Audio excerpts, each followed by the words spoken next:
For the past 3 Halloweens, I've made something from Terraria. And this year, I was a little bit late. Now, I was a bit unsure of what to make this year, so I've decided to make a few things off of a wheel. Unfortunately, they're not very spooky. And our first Terraria creature for today is the bunny. Of course, as usual, I start with the colors. Only this time I'm using a different brand because I want to be bougie. And also the other one's bad. For this, I make white, a grayish black, a light pink for the nose, and then I start to shape out the head. I then pinch out what will eventually become the ears, and then I elongate the head a little bit more, not really firmly shaping anything out yet, until I then get to the limbs, pinching out both of the arms, quickly then followed by the tail, and then after the tail, of course, is the hind legs. The hind legs start with a wider base than the front legs because, I felt like it. Then I start to refine the shape of all 4 of our little legs, then refine the shape of, the neck and head, followed by actually making the front paws of the bunny. The front legs of the bunny are just straight worms without really any much fanfare or anything else. Nothing special. The paws are then just 3 toe beans, really just pinched out with my fingies, and then squished back together to give the appearance of, close put together and not spread apart toes. The next step in that is to just squish them down so that they're squished down, and then to curl up the pinch out I made on the tail in order to give it a more ball shape. After that, I continue to shape out the body before starting on the legs. For the hind legs, it will keep the same wide base as before, but then with a little rod pinched out of the bottom, and then swiftly right angle as soon as it goes out into the leg, And then I cut out the toes because it's a lot harder to reach that area, and I don't think I'll be able to pinch them out like before. And, here's me pinching them out like before. Yeah. Then I just kind of squish and curl all the toes together to make them look presentable. And then shortly after that, I work on just refining a couple more shapes onto the bunny, and refining the shapes is really all that's left with the bunny because there's not much else. Besides everything on the head, where I then refine the shape of the ears, and then basically refine the shape of the head again, before starting to switch things up by adding that light pink from earlier into the ear of the bunny because it seemed like something that'd be good. And then also the nose, as I previously mentioned when first speaking of the color. And then I use a ball stylus to kind of indent the pink in the middle of the ear and make it look more like it's actually a part of said ear instead of just a small coil on top of a just weird ear shape. Now is the most important part, the 2 black lines signifying the eyes. And why is this the most important part, you may ask? Because once all that's done, with a little extra refinement, the entire bunny's done, and I can move on to the next spin of the wheel.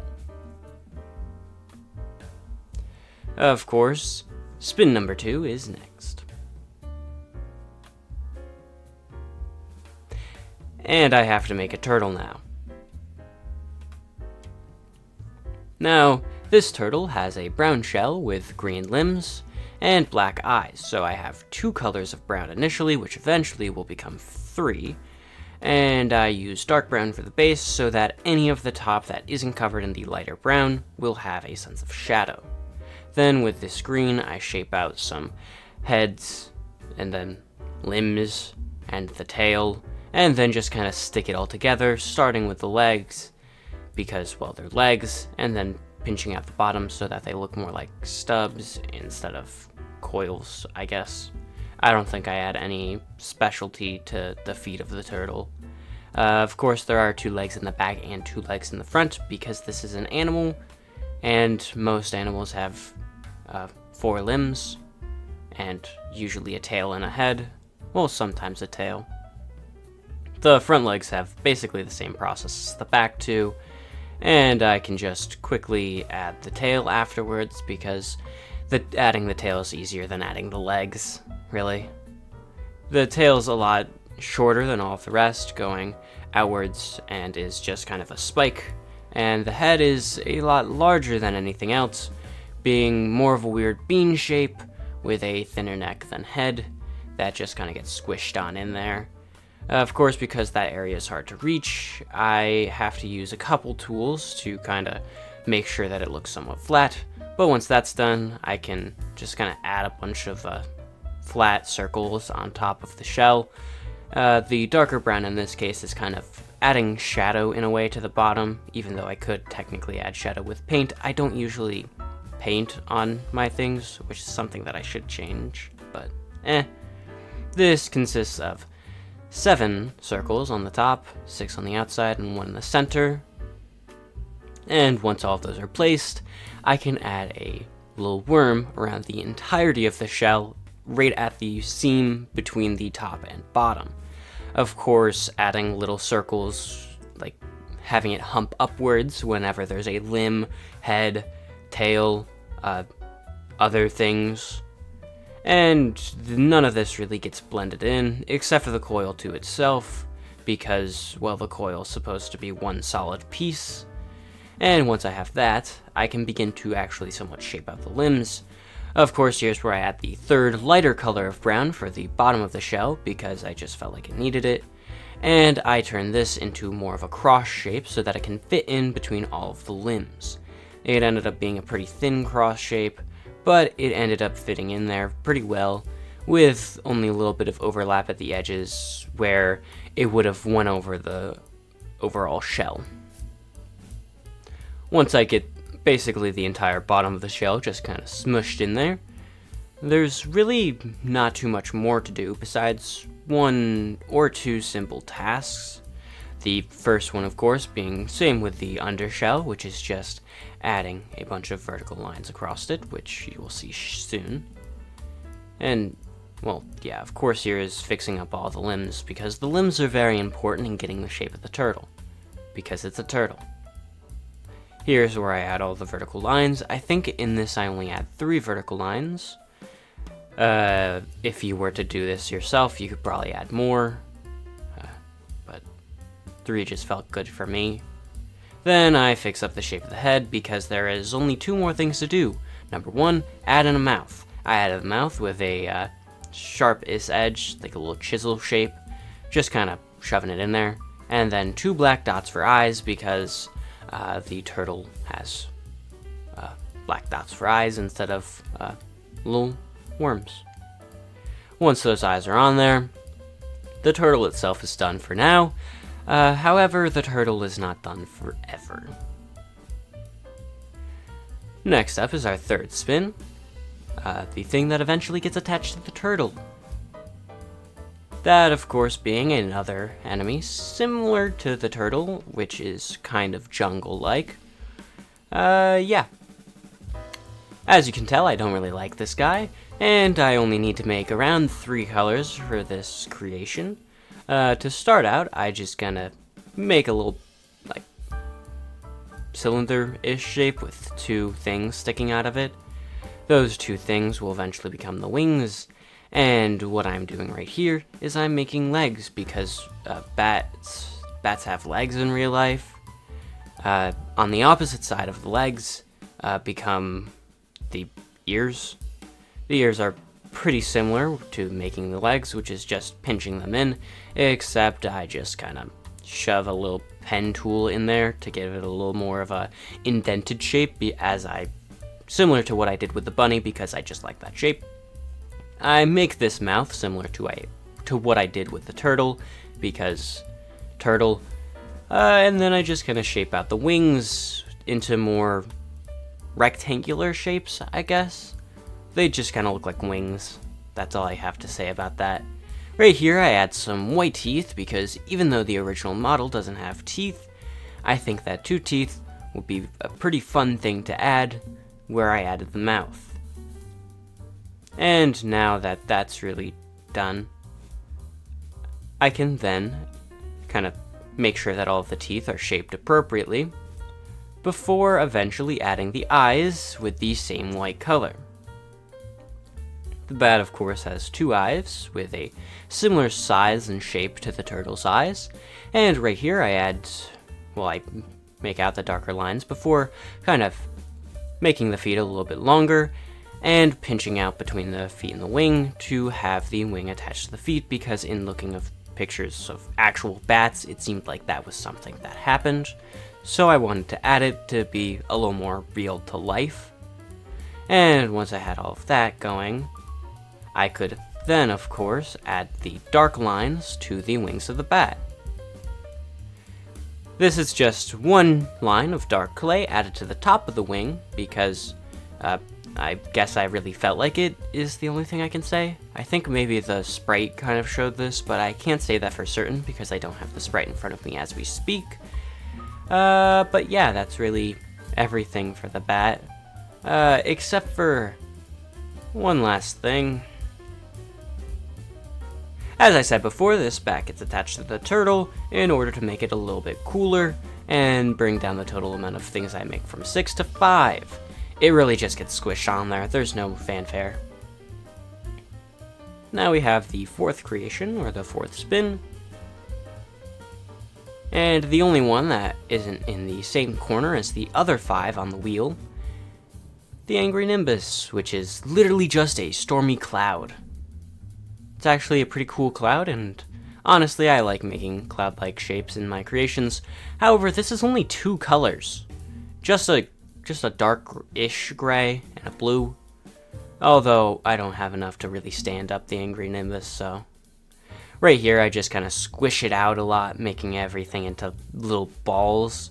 Eventually I smooth out the front so that I only have the 5 balls that are on the actual sprite for the Angry Nimbus, because there is an actual sprite that I'm attempting to follow here. And then I just indent the place where both of the eyes and the mouth are gonna go before adding little worms of blue to those indents, because, well, that's the only reason I really made the blue. Originally I was going to use it to stand them up, but that's a lot of work, and I don't really feel confident in making that look good. Now, as you can see, all of the blue bits are kind of worm-like, and they need to be flattened down. I do this with a fairly small ball stylus, not the smallest one I have because that would be too small, and just kind of smooth all those in there before making all of the details in the face with some extra worms. The first detail I make is the pouty frown. I start with the upper lip, blending in the worm as I go along, followed by making the lower lip. The lower lip is done in pretty much the same way, just kind of blend in there after getting placed, and then shaped to look like a pouty frown. Once that is kind of both in place there, I can use the pen tool from before to kind of shape out the mouth into the proper shape before making 2 eyebrows connected with a little bit for the top of the eyes to give those an angry look too. Now, with both of those, I blend that in, similar to how I blended in the stuff around the mouth. Yeah. And then really that's it. It's just 2 angry looking eyebrows, like a Goomba. That Goomba video is really old. I just kind of blend that in really everywhere. And I don't even add a lower eyelid. Yeah, right here I add the hands, which is just a ball attached to basically a thin worm or coil.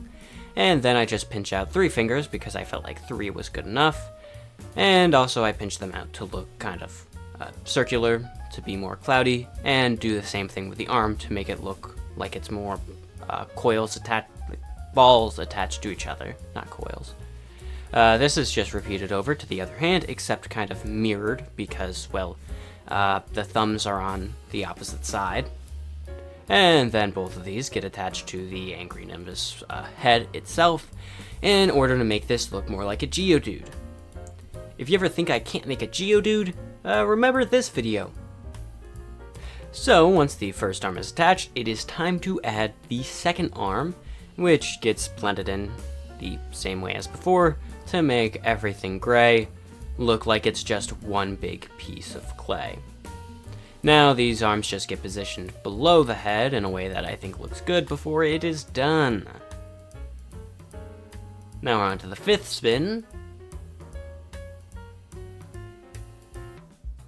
Next up is the Eater of Souls. This one did in fact end up being one of my favorites from this project, so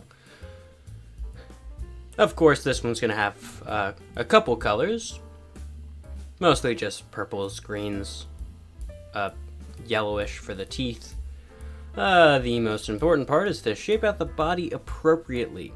It needs to be more triangular in shape, I guess, more of a cone type shape. And in a way, kind of segmented. I do attempt to make it more segmented in look. Right now, I'm just kind of shaping out the more cone-like shape of the Eater of Souls, pinching the sides and front to be, well, correct in a way, and then pinching down the sides because I just think that that would look better. Once all of the sides are pinched down, I begin to, well, continue to refine the shape, but I start to try and make it look more segmented in design, giving it more segments and, well, grooves in the design to make it look like it has more segments. Basically on both sides I just had basically like 3-4 divots to try and make it look more like, well, the segmentation of like Theater of Worlds, because I felt it would look good. And here's where I make the two big teeth, which are just kind of spikes with more spikes on them. It's just like one long spike that's kind of bent with a small spike in the middle of the big spike. One is added to either of the two sides with the indents on them, the flat sides. Yeah. Once I make the second one, of course, because, you know, can't have one big teeth. Now, once both of the two sides are added, the two big teeth, I can add the 4 tiny teeth. The actual sprite only has 2, so I'm just kind of inferring how many teeth it would have. These are just all shorter spikes, kind of made to look a little wiggly with, you know, just kind of pinching down on the top to make it look imperfect, because this is supposed to be rotted flesh. And now I just kind of put together all 4 of the teeth that I want to put on there. And once I have those, there's really no other place to go but the, what is it, 5 eyes that this guy has. A lot of them are small and could be considered not eyes, but I made them into eyes on this. Right there's the one big eye, and then there's 2 small eyes right next to it, and then there's 2 also small eyes on the top, basically the same size as the other 2. And then I just fill all of them with white clay, because eyes tend to be white, I guess. Basically, after this one eye, I just had 2 of the ones at a time, because it's not really a complicated procedure. It's just filling holes with white clay in order to make eyes, just kind of squishing it in there. I didn't bake the eyes this time, as I've done in the past, because I just wanted this to be a quick and simple project. Quick and simple. I recorded this before Halloween, and this was meant to be the Halloween video. This took a very long time. Next up, I had a dark green, which could have been the pupil, but in this case it's more rotted parts of the eyes, in a sense. I probably should have had it spill over into the actual flesh, but you live and you learn, and I still think that it looks good. Next up, I had the actual pupils, which are made with black clay. Basically, every single one of these eyes get a pupil, because why not? Once all of these get their one pupil, and of course the top two eyes are kind of facing away from where all the rest of them are looking. And now it is time to add all of the rottenness, which is basically just little things of green off to the side of basically the entire thing. I think I had 8 of these overall. And if I were perfectly accurate, I would have added 1 to the top, but just didn't because I didn't feel like it. So yeah, I basically just squished those into the purple of the flesh, and just kind of pinch all of those out to be more rod or leaf-ish like. And it's basically just a pretty quick and repeatable process. Yeah, that's about it for this process. It's not too in-depth, and it's the last process, so I don't really have much more to talk about for this this right here. So how's your day going? You should check out more of the videos. I plan on uploading more in the future, but I make no promises. Now that all of these are done, I can officially say that with a little bit more refinement, the entire thing is done. Yeah, that's enough refinement. It's done.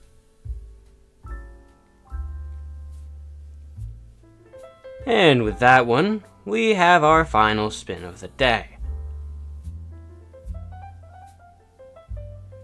The goldfish. Wonderful final choice. It's from the same corner as all the other ones.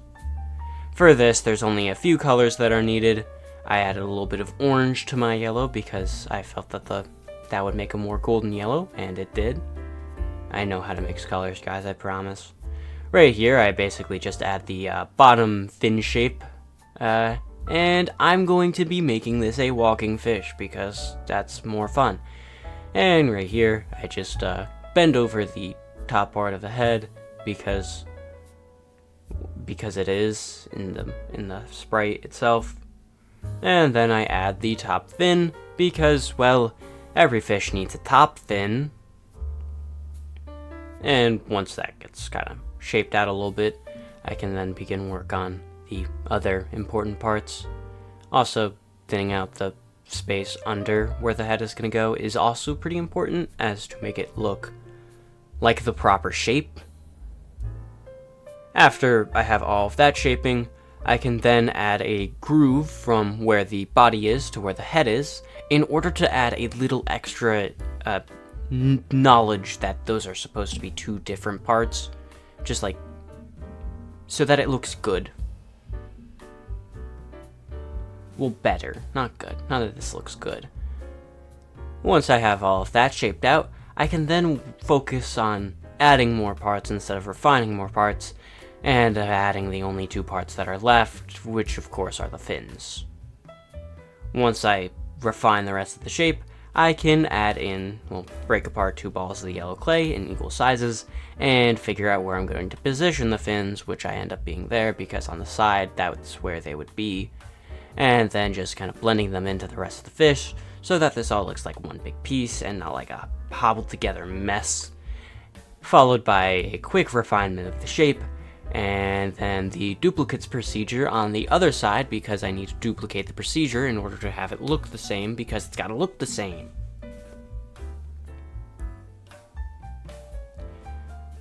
It's been too long since I've done one of these voiceovers.